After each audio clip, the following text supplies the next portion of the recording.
Shalom teman-teman semua, perkenalkan nama saya Ruth Handayani Manorong. Saya mahasiswa dari Institut Agama Kristen Negeri Tarutung. Saya Stambuk 2018, jurusan Pendidikan Agama Kristen. Pada kesempatan video kali ini, saya akan menjawab beberapa pertanyaan ujian tengah semester dari mata kuliah Perencanaan Pembelajaran dengan dosen pengampu Bapak Andrianus Nawaban, MPD. Perencanaan pembelajaran artinya adalah pengambilan keputusan hasil berpikir tentang sasaran dan tujuan pembelajaran tentu, yaitu tentang perubahan tingkah laku serta rangkaian kegiatan yang harus dilakukan sebagai upaya pencapaian suatu tujuan tersebut dengan memanfaatkan segala potensi dan sumber belajar yang ada.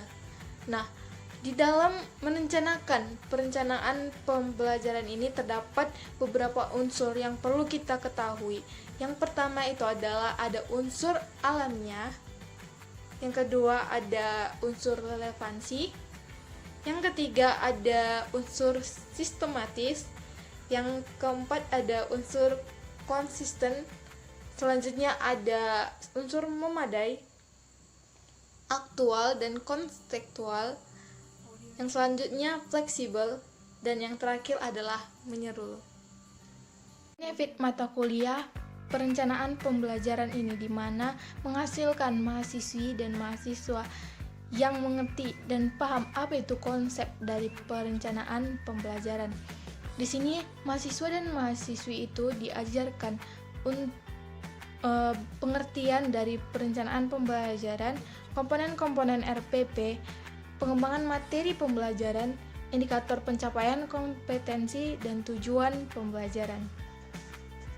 Rancangan pelaksanaan pembelajaran atau yang biasa disingkat dengan RPP merupakan perangkat yang digunakan sebagai pedoman oleh seorang guru dalam melaksanakan suatu pembelajaran.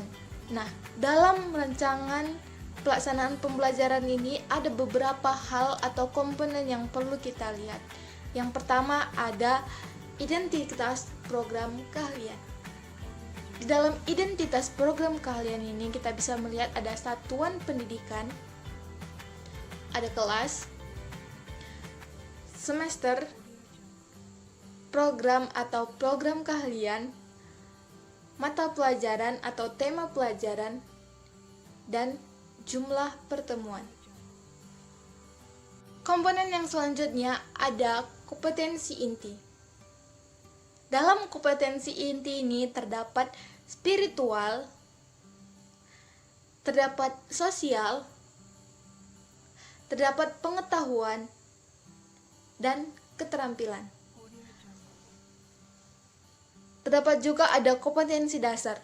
Kompetensi dasar ini artinya adalah sejumlah kemampuan yang harus dikuasai oleh peserta didik dalam mata pelajaran tertentu sebagai rujukan penyusunan indikator kompetensi dalam suatu pembelajaran. Dan selanjutnya ada IPK atau indikator pencapaian kompetensi. Indikator pencapaian kompetensi adalah suatu perilaku yang dapat diukur dan atau diobservasi untuk menunjukkan keterampilan kompetensi dasar tertentu yang menjadi acuan penilaian dalam mata pelajaran. Indikator pencapaian kompetensi dirumuskan dengan menggunakan kata kerja operasional yang dapat diamati dan juga dapat diukur, yang mencakup pengetahuan, sikap, dan keterampilan. Komponen yang selanjutnya adalah materi pembelajaran. Dalam materi pembelajaran ini terdapat rincian dari materi pokok pembelajaran. Yang selanjutnya ada strategi pembelajaran. Strategi pembelajaran terdapat pendekatan, model, dan metode yang sesuai dengan kompetensi dasar. Komponen yang selanjutnya ada kegiatan pembelajaran. Kegiatan pembelajaran ini Selanjutnya yang akan saya jelaskan adalah pengembangan materi pembelajaran. Apa itu pengembangan materi pembelajaran? Pengembangan materi pembelajaran dilakukan melalui langkah-langkah yang ditetapkan. Apa itu langkah-langkahnya? Langkah-langkahnya adalah mengidentifikasi aspek dalam standar kompetensi dan kompetensi dasar. Yang selanjutnya adalah mengidentifikasi jenis materi pembelajaran. Yang selanjutnya adalah menentukan pilihan terhadap alternatif materi pembelajaran. Yang terakhir adalah menentukan sumber dan media pendukung. Selanjutnya ada IPK. Apa itu IPK? Atau indikator pencapaian kompetensi. Di sebelumnya saya sudah menjelaskan apa itu IPK dan saya akan mengulas lebih dalam lagi tentang IPK ini.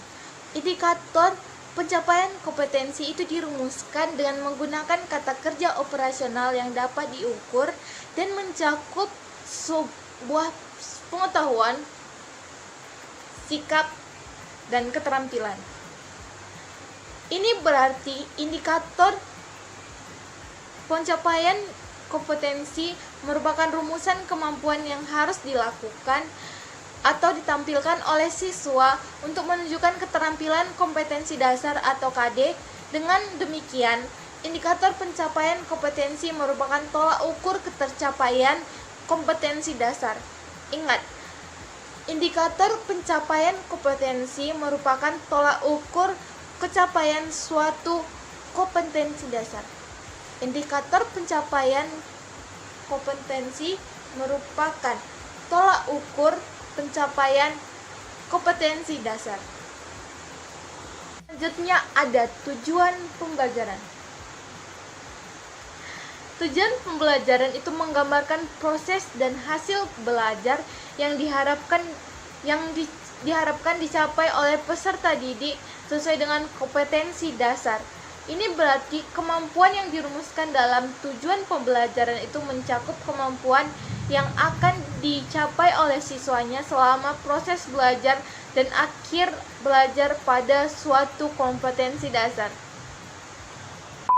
Hai teman-teman semua, terima kasih sudah menonton video saya hingga akhir. Semoga materi yang saya sampaikan tadi dapat bermanfaat bagi kita semua. God bless us.